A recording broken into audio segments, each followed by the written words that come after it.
سورہ آل عمران کی آیت نمبر 20 تک گزشتہ درس میں ہم نے ترجمہ کیا تھا۔ سورہ آل عمران کا تیسرا رکوع یہاں سے شروع ہوتا ہے اور تیسرے سپارے کا 11واں رکوع یہاں سے شروع ہوتا ہے۔ اللہ تبارک و تعالیٰ نے ارشاد فرمایا، ان الذین یکفرون، بے شک جو کفر کرتے ہیں بے آیات اللہ، اللہ تبارک و تعالیٰ کی آیات کا، یعنی آیات اللہ سے مراد قرآن پاک کی آیات بھی ہو سکتی ہیں اور نبی کریم صلی اللہ علیہ وسلم کے معجزات بھی مراد لیے گئے۔ تو کفار اس بات کے پابند ہیں کہ وہ قرآن پاک کی آیات کو حق تسلیم کریں، دین اسلام کو حق اور سچ مانیں، پھر اس کے مطابق عمل کریں۔ وَيَقْتُلُونَ النَّبِيِّينَ بِغَيْرِ حق، اور نبیوں کو بغیر حق کے قتل کرتے ہیں، ناحق قتل کرتے ہیں۔ یہاں مفسرین کرام فرماتے ہیں کہ مراد یہود ہیں جو اپنی کتابوں کے اندر نبی کریم صلی اللہ علیہ وسلم کے تمام اوصاف کو پہچانتے تھے، اپنی کتابوں کی تصریحات کے مطابق ان تمام نشانیوں کو انہوں نے نبی کریم صلی اللہ علیہ وسلم کے اندر دیکھ لیا جو ان کی کتابوں میں نبی آخر الزماں کی لکھی ہوئی تھی۔ اس کے باوجود انہوں نے انکار کیا۔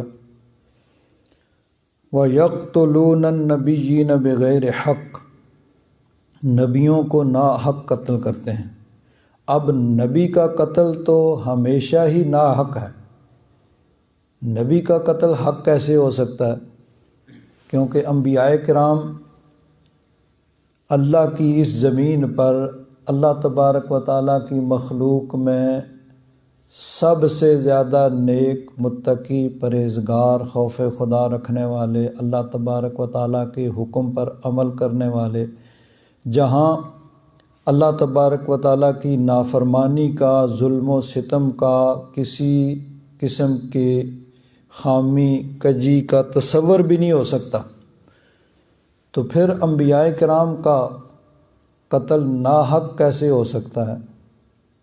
اور قرآن پاک کا کوئی ایک لفظ بھی نہ تو وہ فالتو ہے اور نہ وہ یعنی فصاحت و بلاغت کے خلاف ہے۔ تو اس لیے مفسرین کرام نے فرمایا کہ یہاں بغیر حق کا مطلب یہ ہے کہ ان کے اپنے عقیدے اور نظریے کے مطابق بھی ناحق تھا، وہ جانتے تھے کہ ہم غلط کر رہے ہیں، اس کے باوجود انہوں نے انبیاء کرام کو قتل کیا۔ اور یقتلون النبیین، اب نبیوں کو قتل تو یعنی ان لوگوں نے نہیں کیا تھا جو حضور کے زمانے میں تھے، وہ تو سینکڑوں ہزاروں برس پہلے جو ان کے آباء و اجداد تھے انہوں نے انبیاء کرام کو قتل کیا تھا۔ تو بجائے اس کے کہ ماضی کا صیغہ استعمال کیا جاتا، مضارع کا صیغہ جو معنی حال کا معنی دیتا ہے، تو اس کا مطلب یہ ہے کہ وہ لوگ بھی اپنے ان آباء و اجداد کے اس فعل پر راضی تھے کہ جو انہوں نے انبیاء کرام کو قتل کیا تھا، وہ اس کو برا نہیں سمجھتے تھے، اس کی برائی نہیں کرتے تھے، بلکہ اس کو درست سمجھتے تھے، اس لیے ان کو بھی ان کے اندر شامل کیا گیا۔ اب انبیاء کرام کو انہوں نے قتل کیا۔ اور وَيَقْتُلُونَ الَّذِينَ يَأْمُرُونَ بِالْقِسْطِ مِنَ النَّاسِ، اور انہیں قتل کرتے ہیں جو عدل و انصاف کا، نیکی کا حکم دیتے ہیں، من الناس، لوگوں میں سے جو عدل و انصاف کا اور نیکی کا حکم دیتے ہیں انہیں بھی قتل کرتے ہیں۔ اس آیہ مبارکہ کی تفسیر کے اندر تمام مفسرین کرام نے کچھ احادیث مبارکہ جو ہیں وہ نقل کی ہیں کہ حضرت امام ابن کثیر تفسیر ابن کثیر کے اندر روایت کرتے ہیں، حضرت ابو عبیدہ ابن الجراح رضی اللہ تعالیٰ عنہ وہ فرماتے ہیں قلت یا رسول اللہ ای الناس اشد عذابا یوم القیامہ، کون قیامت کے دن سب سے زیادہ سخت عذاب کسے ہوگا؟ ای الناس اشد عذابا یوم القیامہ، بروز قیامت کس کو سب سے سخت عذاب ہوگا؟ یہ حضرت ابو عبیدہ ابن الجراح انہوں نے حضور سے پوچھا۔ قال، تو حضور نے ارشاد فرمایا رجل قتل نبیا، وہ آدمی جس نے کسی نبی کو قتل کیا اس کو بروز قیامت سب سے سخت عذاب ہوگا۔ او من امر بالمعروف ونہا عن المنکر، یا اسے قتل کیا جس نے نیکی کا حکم دیا اور برائی سے روکا۔ تو جس نے کسی نبی کو شہید کیا یا کسی ایسے آدمی کو قتل کیا جو نیکی کا حکم دیتا تھا اور برائی سے منع کرتا تھا، اس وجہ سے اسے قتل کیا، تو فرمایا کہ بروز قیامت اس کو وہ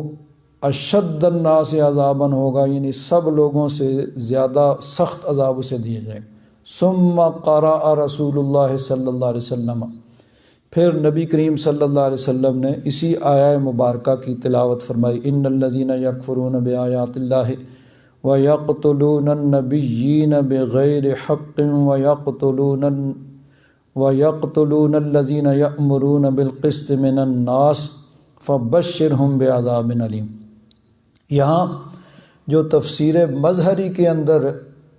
روایت ہے اس کا مفہوم اس طرح ہے کہ قیامت کے دن سب سے سخت عذاب اسے ہوگا جس آدمی نے کسی نبی کو شہید کیا، او امر بالمنکر ونہا عن المعروف، یا اس شخص کو سخت عذاب ہوگا جو برائی کا حکم دے اور نیکی سے روکے۔ مومن کی شان تو یہ ہے نا کہ وہ نیکی کا حکم دیتا ہے، برائی سے روکتا ہے، لیکن فرمایا کہ جو برائی کا حکم دے اور نیکی سے روکے وہ بھی قیامت کے دن سخت عذاب کا مستحق ہوگا۔ اور کیونکہ یہ جو چیز ہے مومن کی شان تو ہے کہ وہ نیکی کا حکم دیتا ہے اور برائی سے روکتا ہے، لیکن قرآن پاک میں اللہ تبارک و تعالیٰ نے منافقین کا یہ طرز عمل یا ان کا طریقہ ذکر کیا ہے کہ المنافقون والمنافقات بعضهم من بعض، منافق ایک دوسرے کے ساتھی، دوست، مددگار ہیں۔ یأمرون بالمنکر، وہ برائی کا حکم دیتے ہیں، وینہون عن المعروف، اور نیکی سے روکتے ہیں۔ یعنی یہ منافقین کا طریقہ ہے کہ وہ برائی کا حکم دیتے ہیں، لوگوں کو خود بھی برائی کرتے ہیں، لوگوں کو بھی برائی کی طرف بلاتے ہیں اور نیکی سے روکتے ہیں۔ اور مومنین کی شان اسی آیت میں اللہ تعالیٰ نے فرمایا والمومنون والمومنات بعضهم اولیاء بعض، مومن مرد اور مومن عورتیں ایک دوسرے کے مددگار اور ساتھی ہیں۔ یأمرون بالمعروف وینہون عن المنکر، وہ نیکی کا حکم دیتے ہیں اور برائی سے روکتے ہیں، وَيُقِيمُونَ الصَّلَاةَ وَيُؤْتُونَ الزَّكَاةَ، نماز قائم کرتے ہیں، زکوٰۃ دیتے ہیں، وَيُطِيعُونَ اللَّهَ وَرَسُولَهُ، اللہ رسول کی اطاعت کرتے ہیں، أُولَٰئِكَ سَيَرْحَمُهُمُ اللَّهُ، یہی ہیں جن پر اللہ تعالیٰ رحم فرمائے گا، إِنَّ اللَّهَ عَزِيزٌ حَكِيمٌ، بے شک اللہ تعالیٰ غالب حکمت والا ہے۔ تو مومنوں کا طریقہ ہے کہ وہ نیکی کا حکم دیتے ہیں اور برائی سے روکتے ہیں، لیکن منافقین کا طرز عمل یہ ہے کہ وہ اس کے بجائے اس کے الٹ نیکی سے تو روکتے ہیں اور برائی کے پھیلانا چاہتے ہیں، ہر آدمی خود بھی برائی کرتے ہیں اور چاہتے ہیں کہ دوسرے بھی وہی کام کریں۔ تو جو امام قاضی ثناء اللہ پانی پتی رحمۃ اللہ تعالیٰ علیہ نے جو روایت نقل کی ہے، اس میں یہ ہے کہ قیامت کے دن سخت عذاب اسے ہوگا جس نے کسی نبی کو قتل کیا یا جو برائی کا حکم دیتا ہے اور نیکی سے روکتا ہے، اسے سب سے سخت عذاب ہوگا۔ عام مفسرین نے جو روایت نقل کی ہے وہ یہ ہے کہ، اور مسلم شریف کے حوالے سے یہ حضرت امام ابن کثیر نے نقل کیا کہ قیامت کے دن سخت عذاب اسے ہوگا جو کسی نبی کا قاتل ہے، جس نے کسی نبی کو قتل کیا یا اسے قتل کیا جو نیکی کا حکم دیتا ہے اور برائی سے روکتا ہے۔ اور پھر حضور نے اسی آیہ مبارکہ کی تلاوت کی۔ حضرت ابو عبیدہ ابن الجراح جو اس کے راوی ہیں فرماتے ہیں، ثم قال رسول اللہ صلی اللہ علیہ وسلم، پھر حضور نے ارشاد فرمایا، یا ابا عبیدہ، اے ابو عبیدہ، قتلت بنو اسرائیل 43 نبیا من اول النہار فی ساعۃ واحدۃ، بنی اسرائیل یعنی یہودیوں نے 43 43 ایک دو نہیں 43 نبیوں کو دن کے شروع میں ایک ہی گھڑی میں، یعنی ایک ہی وقت میں، دن کے شروع میں 43 انبیاء کرام کو انہوں نے شہید کیا۔ دن میں نہیں بلکہ دن کے شروع کے حصے میں تھوڑے سے وقت میں انہوں نے 43 انبیاء کرام کو شہید کیا۔ یہ یاد رکھیں کہ اس دور میں ایک ایک وقت میں کئی انبیاء کرام موجود ہوتے تھے جو تبلیغ کرتے تھے، یعنی حضرت موسیٰ علیہ السلام پر تورات اتری تو بعض روایات میں کہ ہزاروں انبیاء کرام بعد میں اس تورات کی تبلیغ کے لیے اللہ تبارک و تعالیٰ نے بھیجے، تو ایک ایک وقت میں کئی انبیاء کرام موجود ہوتے تھے۔ تو حضور نے فرمایا کہ انہوں نے دن کے شروع میں فی ساعۃ واحدہ، ایک ہی ساتھ میں، یعنی ایک تھوڑے سے ٹائم میں انہوں نے 43 انبیاء کرام کو شہید کیا۔ فقام 170 رجلا من بنی اسرائیل، تو انہی کی قوم بنی اسرائیل سے 170 آدمی کھڑے ہوئے، یعنی جو علماء تھے، نیک متقی پرہیزگار تھے۔ فَأَمَرُوا مَنْ قَتَلَهُمْ بِالْمَعْرُوفِ وَنَهَوْهُمْ عَنِ الْمُنْكَرِ، تو وہ جنہوں نے انبیاء کرام کو قتل کیا تھا انہیں نیکی کا حکم دیا، برائی سے روکا، انہیں ملامت کی، تم اللہ کے نبی جو اللہ تبارک و تعالیٰ کے نائب ہیں زمین پہ، جو نیکی کا حکم دیتے ہیں، برائی سے روکتے ہیں، تم انہیں قتل کرتے ہو، انہیں تم نے شہید کر دیا۔ تو انہیں ان کے فعل پر ملامت کی، نیکی کا حکم دیا، برائی سے روکا۔ تو حضور نے فرمایا فَقَتَلُوهُمْ جَمِيعًا مِّنْ آخِرِ النَّهَارِ مِنْ ذَلِكَ الْيَوْمِ، تو اسی دن کے آخری حصے میں ان 170 علماء جو نیکی کا حکم انہیں دیتے تھے انہیں بھی انہوں نے شہید کر دیا۔ تو ایک دن کے شروع میں 43 انبیاء کرام کو شہید کیا، پھر جب انہوں نے 170 علماء کھڑے ہوئے اور ان کو اس پہ ملامت کی اور نیکی کا حکم دیا، برائی سے روکا، تو فرمایا کہ دن کے آخری حصے میں ان کو بھی انہوں نے شہید کر دیا۔ تو فرمایا فَهُمُ الَّذِينَ ذَكَرَ اللَّهُ عَزَّ وَجَلَّ، یہی ہیں جن کا اللہ تبارک و تعالیٰ نے یہاں ذکر فرمایا ہے۔ اور ایک دوسری روایت حضرت عبداللہ بن مسعود رضی اللہ تعالیٰ عنہ فرماتے ہیں، قاتلت بنو اسرائیل ثلاث مئۃ نبیۃ من اول النہار، 300 انبیاء کرام کو انہوں نے دن کے شروع میں، دن کے ابتدائی حصے میں انہوں نے شہید کیا۔ وَأَقَامُوا السُّوقَ بَقْلَهُم مِّنْ آخِرِهِ، اور یعنی 300 نبیوں کو شہید کرنا بھی گویا ان کے نزدیک کچھ نہیں، شام کو بازار گرم تھا اور خرید و فروخت ہو رہی تھی۔ تو اللہ تبارک و تعالیٰ نے فرمایا فَبَشِّرْهُم بِعَذَابٍ أَلِيمٍ، انہیں دردناک عذاب کی آپ خوشخبری۔ اب خوشخبری تو ہوتی ہے کسی اچھی چیز کی، تو یہاں ان کو تحکم اور ان کے یعنی اس فعل کی برائی کو بیان کرنے کے لیے یہ ہے کہ تمہارے لیے کوئی اچھی خبر نہیں ہے، تمہارے لیے بس یہی ہے کہ تمہارے لیے دردناک عذاب ہے۔ اب مفسرین کرام کا طریقہ یہ ہے کہ کسی مناسبت سے کسی آیت کے اندر کسی الفاظ یا کسی اور اس کے جو متعلقہ احکام ہوتے ہیں ان کو بیان کیا جاتا ہے۔ تو اب یہاں چونکہ یہ ہے کہ وَيَقْتُلُونَ الَّذِينَ يَأْمُرُونَ بِالْقِسْطِ، جو عدل و انصاف کا حکم دیتے ہیں انہیں بھی انہوں نے قتل کیا۔ تو اس مناسبت سے پھر امر بالمعروف اور نہی عن المنکر، یعنی نیکی کا حکم دینا اور برائی سے روکنا۔ حضرت امام قرطبی تفسیر قرطبی کے اندر فرماتے ہیں کہ اس آیت پر دلیل ہے، یہ آیت اس پر دلیل ہے کہ امر بالمعروف اور نہی عن المنکر سابقہ امتوں میں واجب تھا، یعنی پہلی امتوں میں بھی نیکی کا حکم دینا اور برائی سے روکنا، یعنی یہ ہمیشہ سے طریقہ چلا آ رہا ہے کہ پہلے عموماً یہ ہوتا تھا کہ انبیاء کرام یہ فریضہ سر انجام دیتے تھے، لیکن فرائض انبیاء کرام کی نیابت میں دیگر اہل علم حضرات بھی یہ فریضہ سر انجام دیتے تھے۔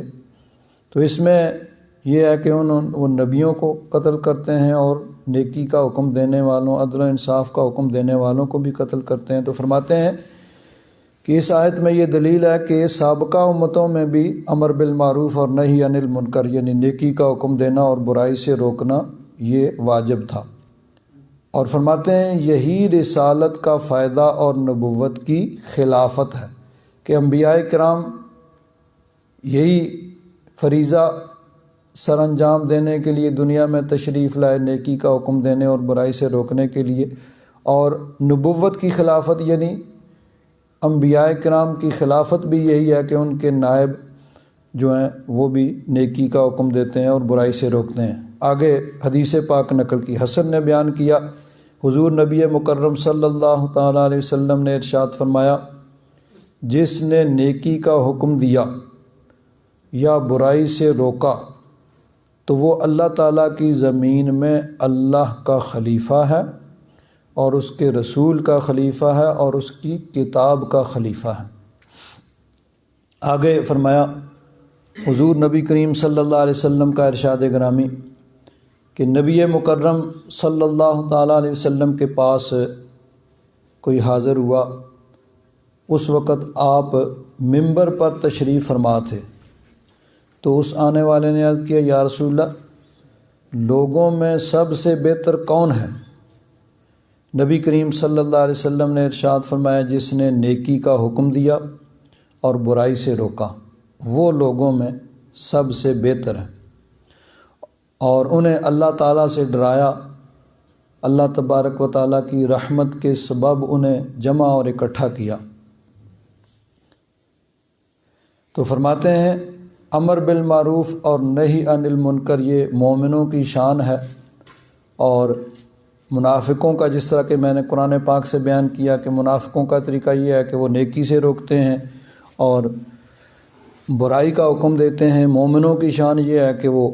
برائی سے روکتے اور نیکی کا حکم دیتے ہیں۔ تو فرماتے ہیں کہ یہ مومن اور منافق کے درمیان یہ فرق ہے۔ اب یہاں پھر آگے ایک اور بحث کرتے ہیں، فرماتے ہیں کہ جو آدمی نیکی کا حکم دیتا ہے برائی سے روکتا ہے، یہ ہر آدمی کا یعنی اپنی حیثیت کے مطابق یہ فریضہ بنتا ہے۔ اب اس کے لیے یعنی ہر انسان کی اپنی ایک حیثیت ہے، اس کا ایک حلقہ اثر ہے، اس کے اندر اس کو اس فریضے کو سر انجام دینا ضروری ہے۔ اب بعض اوقات یہ ہوتا ہے کہ انسان کہتا ہے بھئی میں خود نیک نہیں ہوں تو میں دوسروں کو کیا نیکی کا حکم دوں، تو اس میں یعنی ایک تو یہ کہ انسان خود نیک نہیں ہے اور پھر وہ اسی وجہ سے ایک اور نیکی سے بھی رک رہا ہے۔ تو بزرگ فرماتے ہیں کہ تم برائی کو چھوڑو، نیکی کو نہ چھوڑو، یعنی اس وجہ سے نیکی کو ترک کر رہے ہو کہ میں خود نیک نہیں ہوں، تو نیک نہ ہونے کی وجہ سے ایک اور نیکی کے ترک اور چھوڑنے کا سبب بن رہا ہے۔ جس طرح دیکھیے مثلاً ایک آدمی وہ بعض اوقات آدمی نماز نہیں پڑھتا ہے، کیوں نہیں نماز پڑھتے جی؟ وہ جی اصل میں وجہ یہ ہے کہ میں وہ فلاں کام کرتا ہوں، تو آدمی نماز پڑھے تو پھر وہ تو نہیں کر سکتا نا، تو اس لیے نماز نہیں پڑھتا۔ اب چاہیے تو یہ کہ وہ غلط کام جس کو سمجھتے ہو کہ غلط ہے کہ اس کو چھوڑو، کہ نہ کہ اس برائی کی وجہ سے ایک اور نیکی سے محروم ہو رہے ہو، فرض کا ترک ہو رہا ہے۔ اچھا جی میں نماز اس لیے نہیں پڑھتا کہ چونکہ میں نے وہ کرنا ہوتا ہے تو اس لیے میں نماز نہیں پڑھتا، کہ اب نماز پڑھے تو پھر آدمی وہ تو نہیں کر سکتا، تو اس کو چھوڑو۔ اسی طرح دیکھیے اب داڑھی حضور نبی کریم صلی اللہ علیہ وسلم کی سنت ہے، حضور کا حکم ہے، حضور کے حکم سے واجب ہے۔ بعض لوگ کہتے ہیں جی ہم داڑھی نہیں رکھتے، ہم نے فلاں کام کرنا ہوتا ہے، تو داڑھی رکھی ہو تو پھر آدمی کو وہ کام تو نہیں کرنا چاہیے۔ ٹھیک ہے بھئی، داڑھی رکھی ہو تو رکھی ہو یا نہ رکھی ہو، غلط کام تو نہیں کرنا چاہیے۔ تو اب یہ نہیں ہے کہ چونکہ یہ کام میں کرتا ہوں تو اس لیے، تو برائی کو چھوڑنا چاہیے، نہ کہ اس کی وجہ سے نیکی سے آدمی محروم ہو جائے۔ اسی طرح بعض لوگ کہتے ہیں جی ہم ابھی حج نہیں کرتے، کیوں جی؟ پیسے بھی ہیں، ساری یعنی استطاعت ہے، حج فرض ہے، کیوں نہیں کرتے؟ ابھی میں نے یہ کام کرنا ہوتا ہے، میں نے یہ کرتا ہے، میں یہ کرتا ہوں، تو اب حاجی کو تو یہ نہیں کرنا۔ حاجی ہو یا نہ ہو، برائی تو سب کے لیے برائی ہے۔ تو یہ نہیں ہے کہ تم نیکی کو چھوڑ دو، نیکی سے محروم ہو جاؤ، بلکہ برائی کو چھوڑو، نیکی سے محروم نہ ہو۔ تو اسی طرح اب نیکی کا حکم دینا یہ اس وجہ سے کوئی رک جائے کہ چونکہ فلاں کام کرتا ہوں یا میں خود نیک نہیں ہوں، خود نیک بنو اور دوسروں کو بھی نیکی کا حکم دو۔ تو اب نیکی کا حکم دینا اور برائی سے روکنا یہ مومن کی شان ہے۔ اور حضرت عبداللہ بن مسعود اور دیگر صحابہ اکرام رضوان اللہ تعالیٰ علیہم اجمعین، حضرت ابو سعید خدری رضی اللہ تعالیٰ عنہ کی روایت ہے کہ رسول اللہ صلی اللہ تعالیٰ علیہ وسلم نے ارشاد فرمایا، تم میں سے جو کوئی برائی کو دیکھے تو چاہیے کہ اسے اپنے ہاتھ سے روکے۔ اگر اس کو اپنے ہاتھ سے نہیں روک سکتا ہے تو پھر زبان سے روکے، اور اگر اس کی بھی طاقت نہ رکھتا ہو تو پھر دل میں اس برائی کو ضرور برا خیال کرے کہ یہ غلط کام ہو رہا ہے۔ اور فرمایا کہ وَذَلِكَ أَضْعَفُ الْإِيمَانِ، ایمان کا کمزور ترین درجہ یہ ہے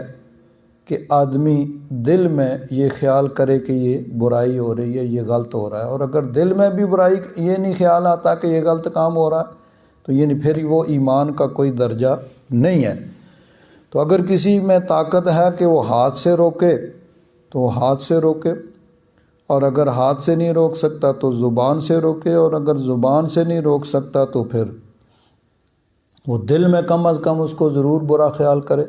بعض علماء نے اس حدیث پاک کا یہ مفہوم بیان کیا ہے کہ ہاتھ سے روکنا یعنی قوت اور طاقت کے ساتھ روکنا یہ حکام کا، جو اہل اقتدار ہیں ان کا کام ہے کہ ان کے پاس اقتدار ہوتا ہے تو وہ اپنے قوت اور طاقت کے ذریعے وہ برائی سے منع کریں، نیکی کا حکم دیں اور برائی سے روکیں۔ اور زبان سے یعنی تبلیغ، یہ اہل علم علماء کا کام ہے کہ وہ یعنی نیکی کا حکم دیں اور برائی سے روکیں زبان کے ساتھ، اپنی تقریر اور تحریر کے ذریعے۔ اور عام لوگوں کا کام یہ ہے کہ وہ برائی سے دور رہیں اور برائی کو برا سمجھیں۔ تو اگر کوئی برائی کو برا بھی نہیں سمجھتا ہے تو حضور نے فرمایا کہ اس کے بعد کوئی ایمان کا درجہ نہیں ہے۔ اب ایک حدیث پاک میں آتا ہے کلکم راعٍ و کلکم مسئول عن رعیتہ، ہر آدمی تم میں سے راعی ہے۔ راعی کہتے ہیں چرواہے کو، جو بکریاں چراتا ہے، تو اس کی ایک ذمہ داری ہوتی ہے ان کی حفاظت کی۔ تو فرمایا تم میں سے ہر ایک ذمہ دار ہے، لیکن اس کا حلقہ اثر یا حلقہ احباب کہاں کہاں تک اس کی ذمہ داری ہے، ہر آدمی الگ ہے۔ ایک آدمی اپنے خاندان کا ذمہ دار ہے، ایک آدمی جو اپنے پورے قبیلے کا ذمہ دار ہے، کوئی آدمی شہر کا، محلے کا، کوئی پورے ملک کا۔ تو ہر آدمی اپنی اپنی حیثیت کے مطابق اس کی ذمہ داری بنتی ہے کہ جہاں جہاں اس کا حلقہ اثر ہے، جہاں تک اس کی ذمہ داری ہے، وہ یعنی نیکی کا حکم دے اور برائی سے روکے۔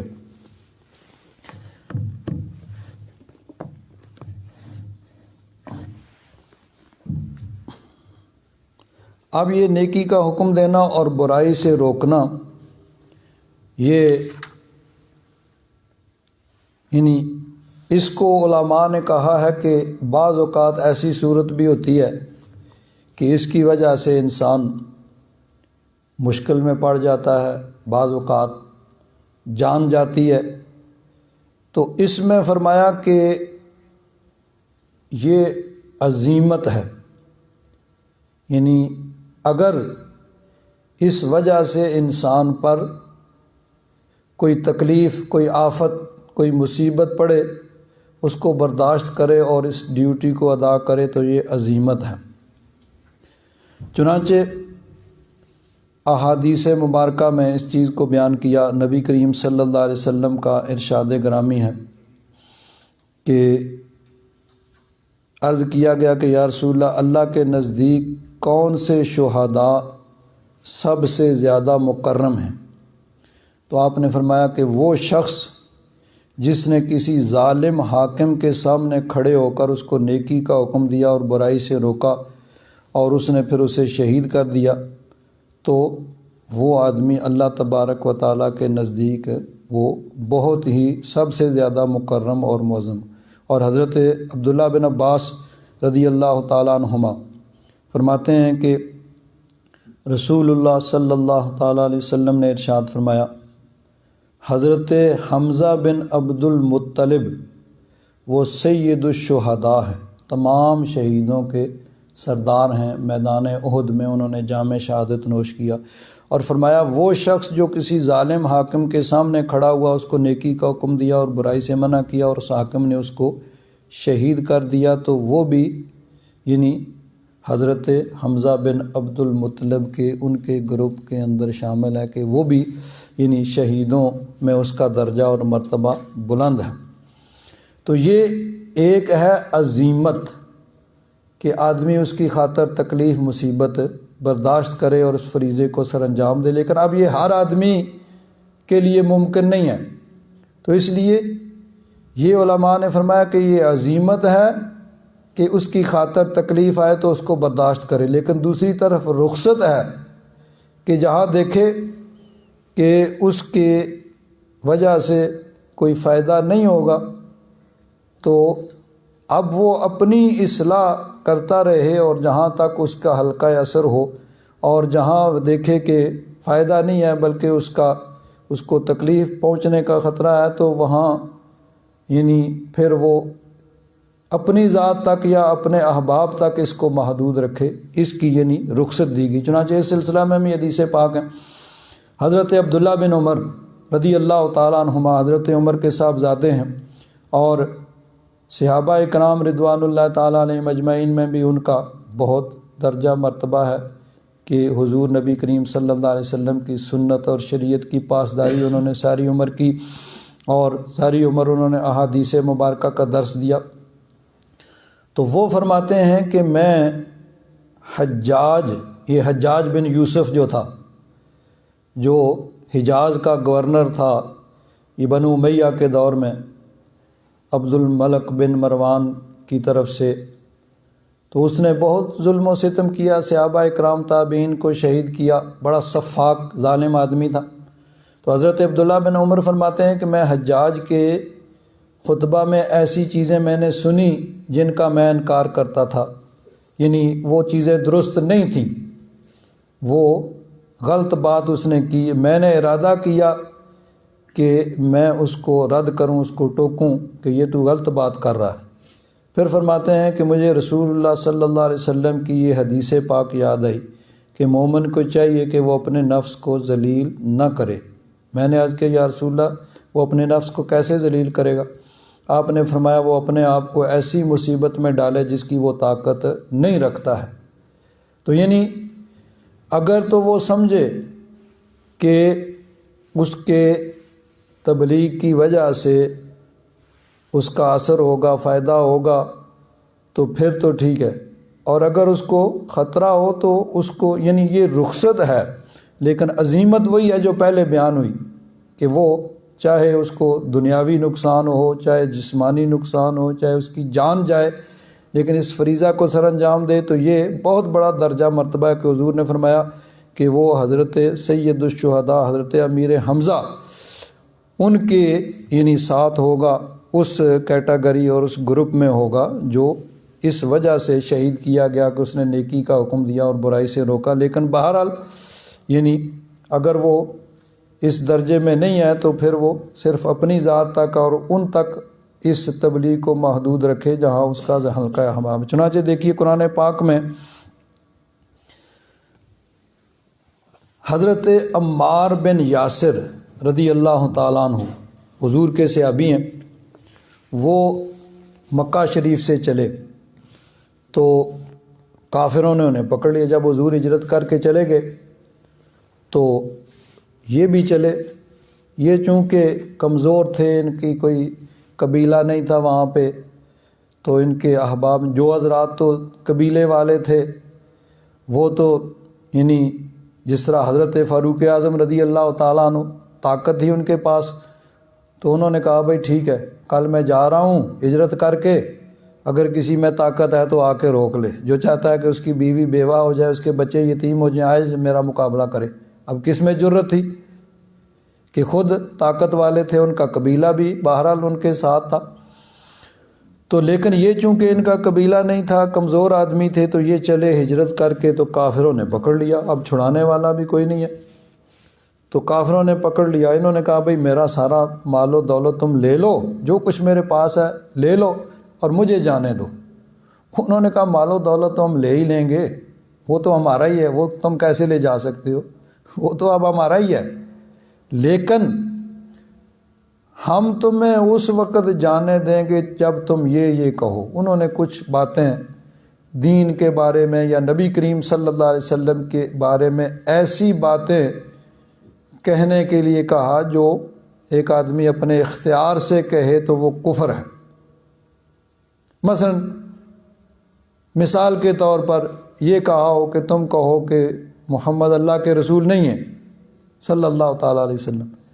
یا قرآن پاک اللہ کی کتاب نہیں ہے، مثال کے طور پر، اس کا حدیث میں ذکر نہیں ہے کہ وہ کون سے کلمات تھے، بہرحال مثال کے طور پر کوئی ایسی بات کہی ہوگی، انہوں نے مجبور کیا ہوگا کہ جو کفر کے زمرہ میں آتی ہے۔ حضرت عمار بن یاسر رضی اللہ تعالیٰ عنہ کو انہوں نے پکڑ لیا، انہوں نے کہا مال و دولت تو ہمارا ہے ہی ہے، وہ اب تمہارا کہاں ہے، وہ تو ہمارا ہی ہے، ہم یہ چاہتے ہیں کہ تم یہ کلمات کہو تب جا سکتے ہو، ورنہ ہم تمہیں جانے نہیں دیں گے۔ حضرت عمار بن یاسر نے اور کوئی رستہ نہیں تھا، جو کچھ کفار نے کہا وہ اپنی زبان سے کہہ دیا، ان کی شرط پوری ہو گئی، انہوں نے چھوڑ دیا حضرت عمار بن یاسر رضی اللہ تعالیٰ عنہ، کیونکہ یہ چونکہ کمزور آدمی تھے، ان کی والدہ اور ان کے والد کو، حضرت یاسر کو اور ان کی اہلیہ، ان کا نام سمیہ تھا، ان دونوں کو کافروں نے شہید کر دیا تھا مکہ شریف کے اندر۔ یہ پہلے شہداء تھے جو اسلام کی خاطر شہید ہوئے تھے، حضرت عمار بن یاسر کے والد اور والدہ۔ تو جب انہوں نے ان کے کہنے کے مطابق وہ کلمات کہہ دیے، جو کچھ انہوں نے کہلوایا وہ کہہ دیا، تو انہوں نے چھوڑ دیا۔ حضرت عمار بن یاسر مدینہ منورہ حضور کی بارگاہ میں حاضر ہوئے اور روتے ہوئے حاضر ہوئے۔ عرض کیا یا رسول اللہ، آپ کے صحابہ مکہ شریف سے ہجرت کر کے آئے ہیں، کسی نے اپنا خاندان چھوڑا ہے، ماں باپ کو چھوڑا ہے، بہن بھائیوں کو، عزیزوں کو، رشتہ داروں کو، کچھ اپنی اولادوں کو چھوڑ کے آ گئے، کسی نے اپنی جائیداد چھوڑی ہے، کسی نے مکان چھوڑا ہے، کسی نے دکان چھوڑی ہے، کسی نے کچھ چھوڑا ہے، لیکن میں آیا ہوں آپ کی بارگاہ میں حضور ایمان چھوڑ کے۔ حضور نے فرمایا کیسے؟ عرض کیا حضور مجھے کافروں نے روک لیا تھا، میں نے کہا میرا مال و دولت لے لو، انہوں نے کہا مال و دولت ہمارا ہی ہے، ہم تو یہ تم سے کہلوانا چاہتے ہیں۔ انہوں نے مجھ سے کچھ ایسے کلمات کہے کہ جو میں زبان پہ اب بھی لانا گوارا نہیں کرتا، یعنی جو کفر کے زمرے میں آتے ہیں۔ تو نبی کریم صلی اللہ علیہ وسلم نے ارشاد فرمایا یہ بتاؤ کہ جب تم وہ کلمات مجبوراً کہہ رہے تھے کفار کے مجبور کرنے پر اضطراری صورت میں، تو اس وقت دل کی کیا کیفیت تھی؟ تو حضرت عمار بن یاسر رضی اللہ تعالیٰ نے عرض کیا یا رسول اللہ دل میں تو ایمان تھا، دل میں تو آپ کی محبت تھی، بس چونکہ مجبوراً وہ کہلوا رہے تھے تو زبان سے وہ کلمے کہے، دل میں تو ایمان ہی تھا۔ تو اس وقت اللہ تبارک و تعالیٰ نے یہ آیت نازل فرمائی سورہ النحل کی، من کفر باللہ من بعد ایمانہ، جس نے اللہ تبارک و تعالیٰ کا انکار کیا، کفر کیا ایمان کے بعد، الا من اکرہ، مگر جس کو مجبور کیا گیا، وقلبہ مطمئن بالایمان، اور اس کا دل ایمان سے مطمئن ہے، تو اس کا کافروں والا حکم نہیں ہے، وہ مومن ہے جس کو مجبوراً وہ کلمات کہنے پڑے۔ ولیکن من شرح بالکفر صدرا، ہاں جو ایمان کے بعد شرح صدر کے ساتھ اپنی مرضی سے کفر کرے گا، فعلیہم غضب من اللہ ولہم عذاب عظیم، ان پر اللہ کا غضب اور اللہ کا سخت عذاب آئے گا۔ تو یعنی انہوں نے مجبوراً وہ کفریہ کلمات بھی کہے، لیکن وہ بھی چونکہ مجبوری تھی تو اس لیے ان کا ایمان بہرحال وہ مقبول ہوا، اور وہ کفریہ کلمات کی وجہ سے ان کو کافر نہیں قرار دیا گیا، یعنی دوبارہ یہ نہیں کہا کہ اب تم دوبارہ ایمان لاؤ، کہ دل سے تو اطمینان۔ تو اس لیے یہ فرمایا کہ امر بالمعروف اور نہی عن المنکر ہر ایک آدمی کی اپنی اپنی یعنی حیثیت اور اس کے درجے اور مرتبے کے حساب سے ہے۔ تو اگر کوئی اس نیکی کے حکم اور برائی کی وجہ سے تکلیف پڑتی ہے، اس کو مصیبت آتی ہے، اس کا نقصان ہوتا ہے جسمانی یا دنیاوی، یا اس کی جان جاتی ہے اور اس کو وہ قبول کرتا ہے، تو یہ بہت بلند درجہ مرتبہ ہے، لیکن یہ ہر آدمی کا مرتبہ اور مقام نہیں ہے، ہر آدمی یہ کام نہیں کر سکتا۔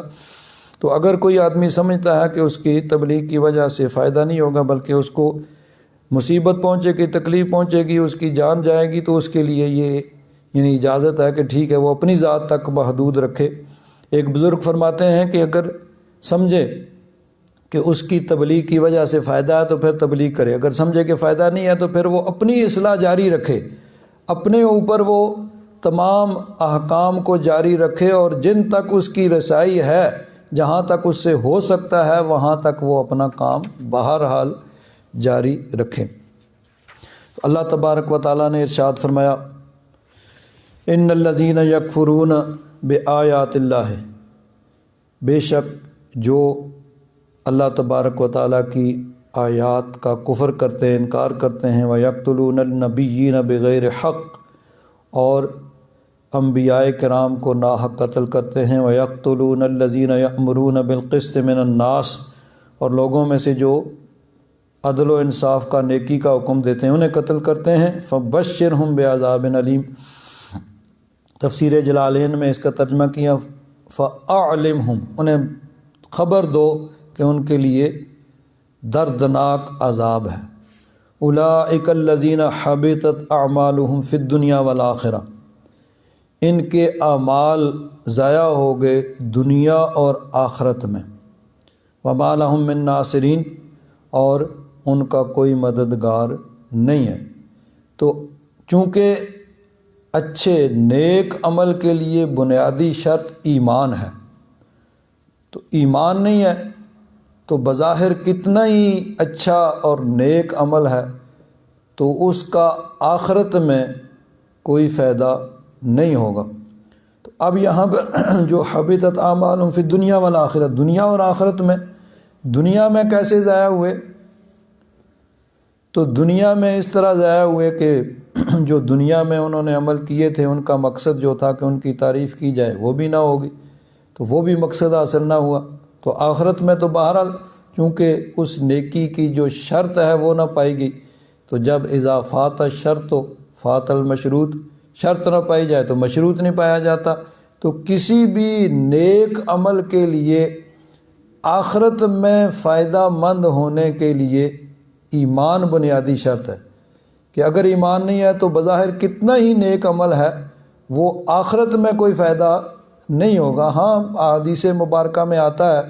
کہ بعض لوگوں کو، بلکہ اکثریت کو دنیا میں دے دیا جاتا ہے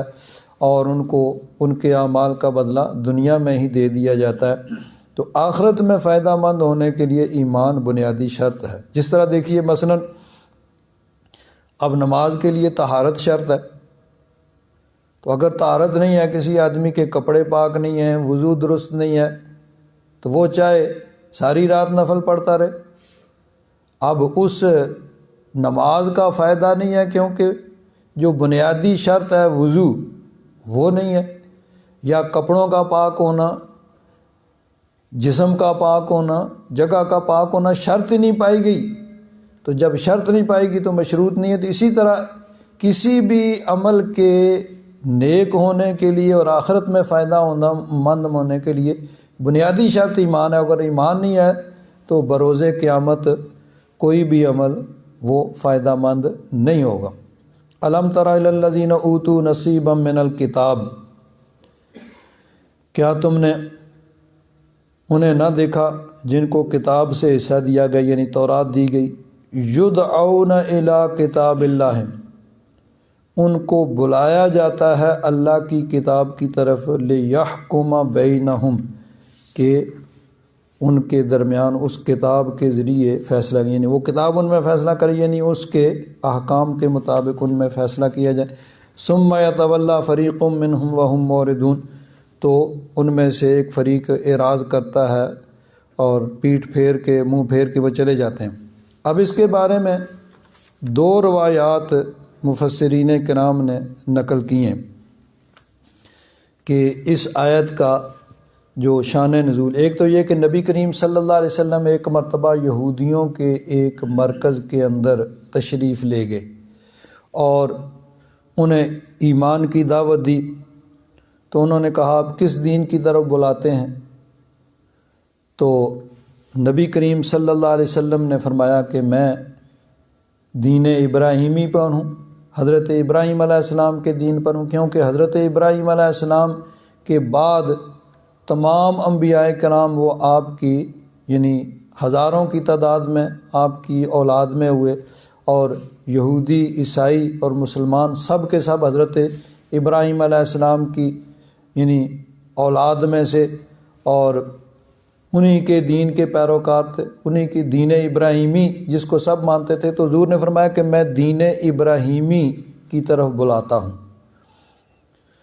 تو انہوں نے کہا کہ حضرت ابراہیم علیہ السلام تو یہودی تھے، نبی کریم صلی اللہ علیہ وسلم نے فرمایا تورات لے آؤ، اس سے فیصلہ ہو جائے۔ تو اب وہ چونکہ جانتے تھے کہ جھوٹے ہیں تو اس کا منکر ہو گئے، تو اللہ تعالیٰ نے فرمایا کہ ان کو کتاب، اللہ کی کتاب کی طرف بلایا جاتا ہے کہ ٹھیک ہے اس کے مطابق فیصلہ کریں، تو وہ اعراض کرتے ہیں۔ اور دوسری روایت یہ ہے کہ یہودیوں کا دو، ایک مرد اور عورت، انہوں نے بدکاری کی۔ اب تورات کے اندر اس کی سزا رجم لکھی ہوئی ہے کہ جو جس طرح یعنی اسلام کی روح سے اگر وہ شادی شدہ ہیں تو ان کو رجم کیا جائے گا، اور غیر شادی شدہ ہیں تو ان کو 100 کوڑے لگائے جائیں گے، یعنی اسلامی روح سے۔ تو تورات میں بھی یہی سزا ہے کہ اگر وہ شادی شدہ ہوں تو ان کو رجم کیا جائے گا، تورات کے اندر یہ موجود۔ تو نبی کریم صلی اللہ علیہ وسلم کے زمانہ میں وہ یہودی جنہوں نے بدکاری کی تھی، اب چونکہ وہ با اثر تھے، اونچے قبیلے کے لوگ تھے، تو وہ چاہتے تھے کہ ان کو کسی طرح بچا لیا جائے، تو انہوں نے کہا چلو نبی کریم صلی اللہ علیہ وسلم کے پاس ان کو لے جاتے ہیں، شاید وہ کہیں ٹھیک ہے ان کو چند جوتے مارو اور چھوڑ دو، یا جس طرح اس زمانے میں چلو بھئی یہ کرو وہ کرو، تو شاید یہ رجم سے بچ جائیں۔ حضور کے پاس آئے تو حضور نے فرمایا بھئی ان کی سزا تو رجم ہے، ان کو پتھر مار کے مارا جائے۔ تو انہوں نے کہا بھئی یہ کیا سزا؟ ناراض ہوئے، کیونکہ وہ چاہتے نہیں تھے، وہ با اثر قبیلے کے لوگ تھے، وہ ان کے لیے نرمی چاہتے تھے۔ تو حضور نے فرمایا اچھا تورات لے آؤ، تورات کو پڑھ لو، تورات میں جو لکھا ہوا ہے وہی فیصلہ ہو جائے گا۔ حضرت عبداللہ بن سلام جو یہودیوں کے بہت بڑے عالم تھے، وہ مسلمان ہو چکے تھے، حضور کی بارگاہ میں موجود تھے۔ اب وہ تورات لائے اور تورات کو لا کے ان کا بہت بڑا ایک عالم تھا، عبداللہ بن سوریہ اس کا نام تھا، اس نے پڑھا، اور پڑھا کس طرح کہ جس آیت میں رجم کا ذکر تھا اس سے پہلے والا پڑھا، بعد والا پڑھا، اس پہ ہاتھ رکھ دیا، اس کو نہیں پڑھا۔ حضرت عبداللہ بن سلام چونکہ وہ جانتے تھے، انہوں نے کہا حضور اس سے کہو بھئی یہ ہاتھ اٹھائے اور اس کے نیچے پڑھے، اس کے نیچے کیا لکھا ہوا ہے؟ اور وہاں یہی لکھا ہوا تھا کہ جو بدکاری کرے گا اور شادی شدہ ہو تو اس کو رجم کیا جائے گا۔ چنانچہ پھر حضور کے حکم سے ان کو رجم کیا گیا، تو وہ غضبناک ہوئے، ناراض ہوئے، تو اللہ تبارک و تعالیٰ نے اس آیت کے اندر اس چیز کا ذکر فرمایا۔ تو اللہ تعالیٰ نے فرمایا کہ کیا تم نے ان لوگوں کو دیکھا کہ جنہیں کتاب سے حصہ دیا گیا اور ان کو بلایا جاتا ہے اللہ کی کتاب کی طرف کہ وہ کتاب ان میں فیصلہ کرے، ثم یتولی فریق منہم، تو ان میں سے ایک فریق وہ پیٹھ پھیرتا ہے، وہم موردون، اعراض کرتے ہوئے، منہ پھیرتے ہوئے وہ چلے جاتے ہیں۔ ذالک بانہم، ذالک سے مراد ان کی پیچھے والی ساری سرکشیاں جتنے بھی ان کے یعنی پیچھے بیان ہوئے، بے انہم کس لیے، قالوا لن تمسنا النار الا ایاما معدودات، کہ انہوں نے کہا کہ ہمیں آگ نہیں چھوئے گی مگر چند گنتی کے دن، کیونکہ یہود ان کے اندر یہ چیز پائی جاتی ہے کہ وہ کہتے ہیں کہ ہم نے جہنم میں نہیں جانا، جس طرح قرآن پاک میں ان کا مقولہ اللہ تبارک و تعالیٰ نے نقل کیا، وقالت الیہود والنصارى نحن ابناء اللہ واحباؤہ، یہودیوں اور عیسائیوں نے کہا کہ ہم اللہ کے بیٹے اور اس کے پیارے ہیں، تو جب اللہ کے بیٹے اور اس کے پیارے ہیں تو پھر ہم جہنم میں کیوں جائیں گے؟ جہنم میں تو دوسرے لوگ جائیں گے۔ تو ان کا یہ دعویٰ ہے کہ ہم اللہ کے پیارے ہیں، اس کے بیٹے ہیں، تو یا بیٹوں کی طرح پیارے ہیں، تو پھر ہمیں تو اللہ تعالیٰ جہنم میں نہیں بھیجے گا، جہنم تو دوسرے لوگوں کے لیے بنائی ہے۔ یا وہ یہ کہتے ہیں کہ ہم اگر گئے بھی جہنم میں تو ایام معدودات، یہ قرآن پاک میں دو جگہ ہے، پہلے سپارے میں ہے ایام معدودہ، وقالوا لن تمسنا النار الا ایام معدودہ، کہ گنتی کے دن ہمیں آگ چھوئے گی، اس سے زیادہ نہیں۔ یہاں بھی یہی ہے کہ ذالک بانہم قالوا لن تمسنا النار الا ایام معدودات، کہ گنتی کے دن ہم جہنم میں جائیں گے، اور وہ اس سے مراد وہ تھی کہ وہ 40 دن جتنے دن ان کے آباء و اجداد نے بچھڑے کی پوجا کی تھی۔ اس کا ذکر قرآن پاک میں پہلے اس پارے میں گزر چکا ہے کہ حضرت موسیٰ علیہ السلام کوہ طور پہ جاتے ہیں تورات لینے کے لیے، اور پیچھے ساری قوم جو ہے وہ سامری سنیارے کی کہنے پر وہ بچھڑا اس نے بنایا سونے کا، اور اس کو کہا یہ تمہارا خدا ہے، اور سب کے سب اس کو سجدہ کرنے لگے۔ تو وہ کہتے تھے کہ جتنے دن وہ 40 دن ہمارے آباء و اجداد نے وہ بچھڑے کی پوجا کی تھی، اتنے دن ہم جہنم میں جائیں گے۔ وَغَرَّهُمْ فِي دِينِهِمْ مَا كَانُوا يَفْتَرُونَ، اور انہیں دین کے متعلق دھوکے میں ڈال دیا ہے جو کچھ وہ بہتان باندھتے ہیں۔ اب دیکھیے، انسان کسی چیز پر عمل کرتا ہے یا کسی سے رکتا ہے، کوئی مقصد ہوتا ہے۔ مومن خوف خداوندی سے نیک اعمال کرتا ہے، برائی سے رکتا ہے، اس کے لیے اس کو تکلیف اٹھانی پڑے، مشقت اٹھانی پڑے۔ اللہ تعالیٰ کا حکم ہے بھائی، اللہ تبارک و تعالیٰ کا کرم ہوگا تو جنت میں جائیں گے، اگر برائی کریں گے تو اللہ تبارک و تعالیٰ جہنم میں ڈالے گا۔ تو اس امید اور خوف کی وجہ سے انسان نیکی کا عمل کرتا ہے اور برائی سے روکتا ہے۔ اور قیامت کا جو تصور ہے وہ بھی یہی ہے کہ انسان دنیا میں نیکی کرے اور برائی سے روکے، اس کو معلوم ہو کہ آگے جا کے سب کچھ حساب کتاب دینا ہے۔ تو جب قیامت کا تصور ختم ہو جائے، جس کا یہ نظریہ ہے کہ دنیا ہی دنیا سب کچھ ہے، تو پھر وہ تو دنیا کے قانون سے صرف ڈرے گا بھئی کہیں دنیا کے قانون کی زد میں نہ آ جائیں، اور دنیا کے قانون میں اگر اجازت ہے تو پھر اس کو اور کوئی رکاوٹ تو نہیں ہوگی نا، پھر وہ کہے گا ٹھیک ہے بھئی جب دنیا کا قانون نہیں منع کر رہا یا اس سے بچ جاؤں گا تو پھر وہ کہے گا یہ بھی کر لو، وہ بھی کر لو، وہ بھی کر لو، ابھی فائدہ اٹھاؤ کیا ہے۔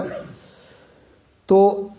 انہیں بھی اس چیز نے مغرور کر دیا، انہوں نے کہا بھئی ہم نے تو جہنم میں جانا ہی نہیں ہے، اور گئے بھی تو تھوڑے سے دن رہیں گے، پھر نکل کے پھر جنت میں چلے جائیں گے۔ تو اس چیز نے ان کو مغرور کر دیا۔ تو اللہ تعالیٰ فرماتا ہے وَقَالُوا لَن تَمَسَّنَا النَّارُ إِلَّا أَيَّامًا مَّعْدُودَاتٍ۔ اب پھر اعتراض ہوگا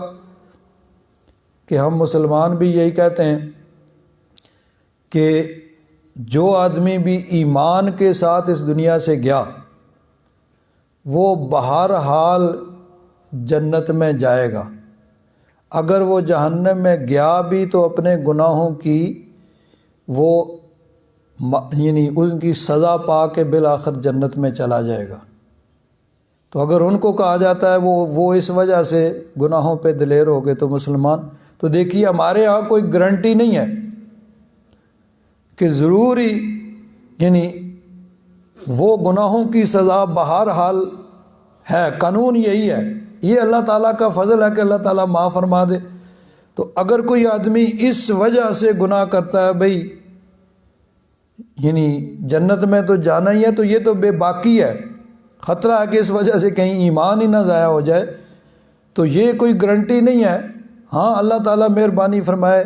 حضور کی شفاعت سے یعنی اور اسی طرح اور بہت سے اسباب پیدا ہوں گے، لیکن قانون یہی ہے کہ جو گناہ کرے گا اس کو بہرحال اس کی سزا اس نے پانی ہے۔ اسلامی رول یہی ہے کہ جو گناہ کرے گا اس نے سزا پانی ہے۔ اللہ تعالیٰ اپنی مہربانی سے معاف فرما دے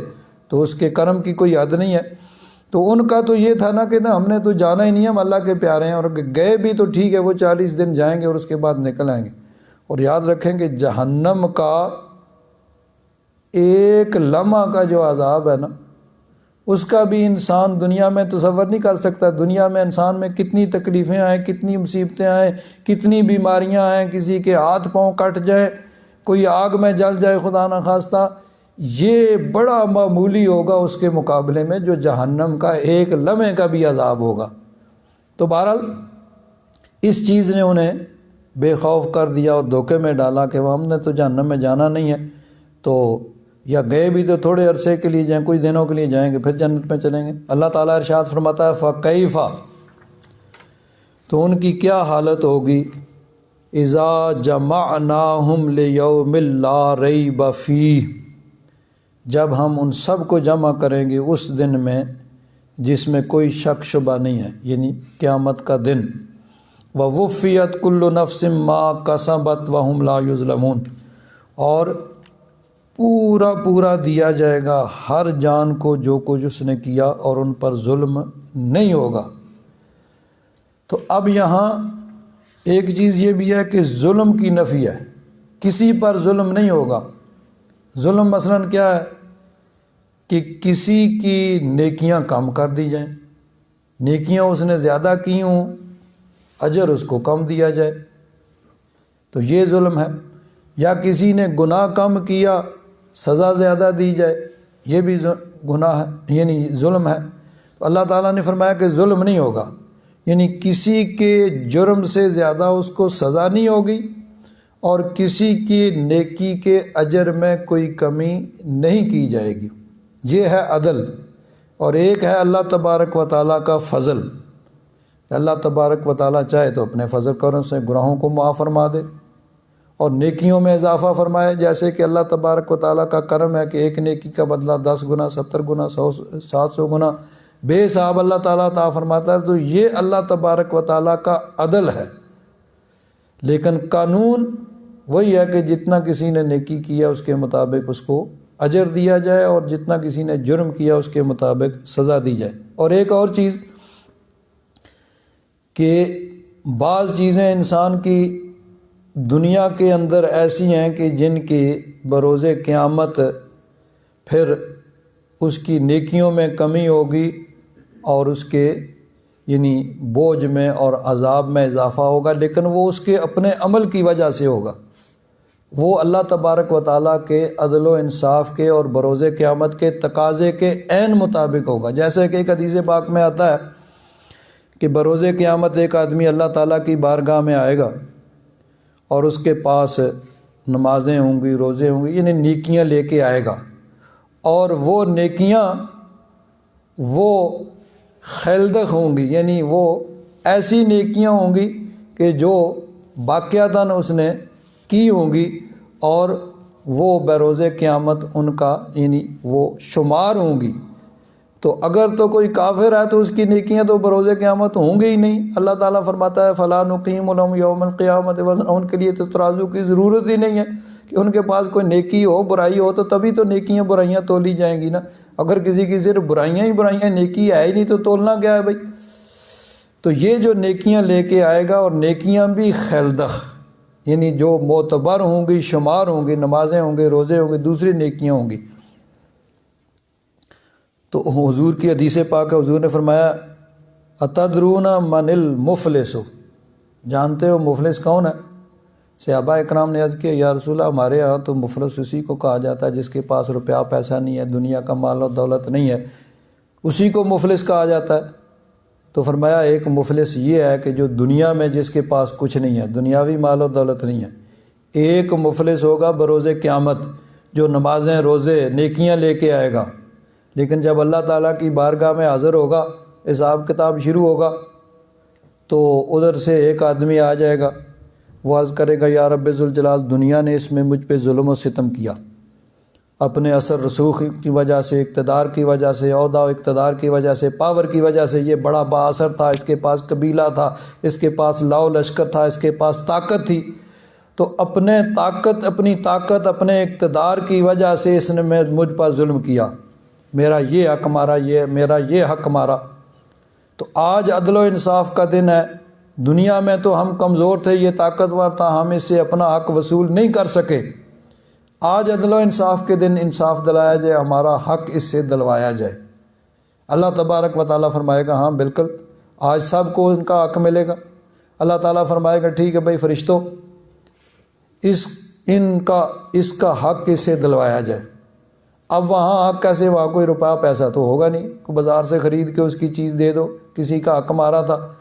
تو اب اس کا حق جو ہے اس کو اسی طرح دے دیا جائے۔ تو اب وہاں پہ حق کیسے ادا ہوگا؟ ٹھیک ہے بھائی اس کی نیکیاں حقداروں کو دی جائے، تو اس کی نیکیاں اس کو دی جائیں گی جس پہ دنیا میں اس نے اپنے پاور کی وجہ سے، اقتدار کی وجہ سے اس نے ظلم کیا ہوگا، اور وہ کمزوری کی وجہ سے اس سے بدلہ نہ لے سکا ہوگا، اس سے اپنا حق وصول نہ کر سکا ہوگا۔ ٹھیک ہے بھائی وہ لے گیا، دوسرا آ گیا یا رب ذوالجلال میرا بھی حق اس پہ، میرا بھی اس نے حق مارا تھا۔ اللہ تعالیٰ فرمائے گا ٹھیک ہے بھائی اس کا بھی حق ادا کرو، اس کی نیکیاں اس کو دو۔ اب وہ نیکیوں کے پہاڑ لے کے آئے گا، لیکن ساتھ میں دنیا میں جو ظلم و ستم کیا ہوگا، لوگوں کے حق مارے ہوں گے، تو ان کو اس کی نیکیاں دیتے جائیں گے، حتیٰ کہ ایک موقع ایسا آئے گا کہ نیکیاں ہو جائیں گی ختم، حقدار ابھی باقی ہیں، اور حقدار آئے گا یا رب ذوالجلال میرا بھی حق ہے، مجھ پر بھی اس نے ظلم کیا تھا دنیا میں۔ تو فرشتے عرض کریں گے یا رب ذوالجلال نیکیاں تو بڑیاں لایا تھا، لیکن وہ سب کی سب ختم ہو گئیں، دنیا میں بڑا یہ یعنی پاور والا تھا اور بڑے لوگوں پہ اس نے ظلم کیا تھا، تو نیکیاں تو ساری ہوگی ختم۔ اللہ تعالیٰ فرمائے گا اچھا اب ایسے کرو، حقداروں کے گناہ لے کے اس کے کھاتے میں ڈالو، اس طرح ان کے حقوق ادا کرو۔ پہلے تو نیکیاں حقداروں کو ملتی رہیں، نیکیاں ختم ہو گئیں، اب گناہ گاروں کے حقداروں کے گناہ لے کے اس کے کھاتے میں ڈالو تاکہ ان کے حق اس طرح ادا ہوں۔ تو فرمایا کہ اس طرح وہ اپنی نیکیاں جو لے کے آیا تھا وہ حقداروں کے حق میں چلی جائیں گی، اور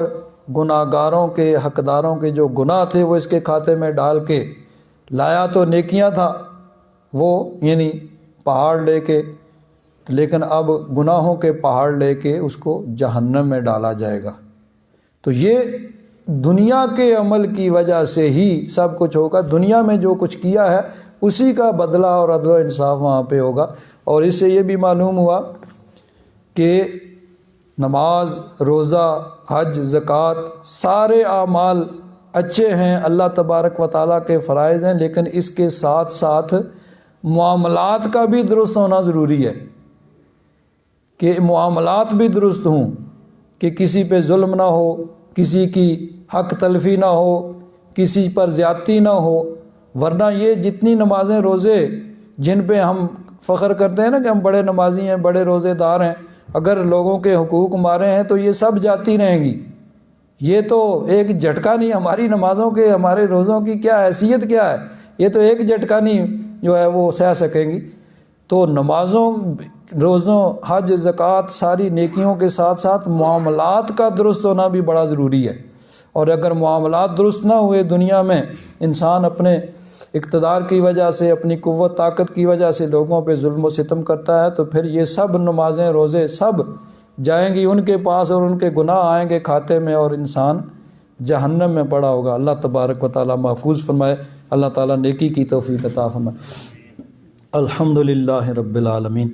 والصلاة والسلام علی حبیبہ سیدنا و مولانا محمد وعلی آلہ وصحبہ اجمعین۔ اللہم انک عفو کریم تحب العفو فاعف عنا یا غفور یا غفور یا غفور۔ صلی اللہ تعالیٰ علی حبیبہ سیدنا و مولانا محمد وعلی آلہ وصحبہ اجمعین برحمتک یا ارحم الراحمین۔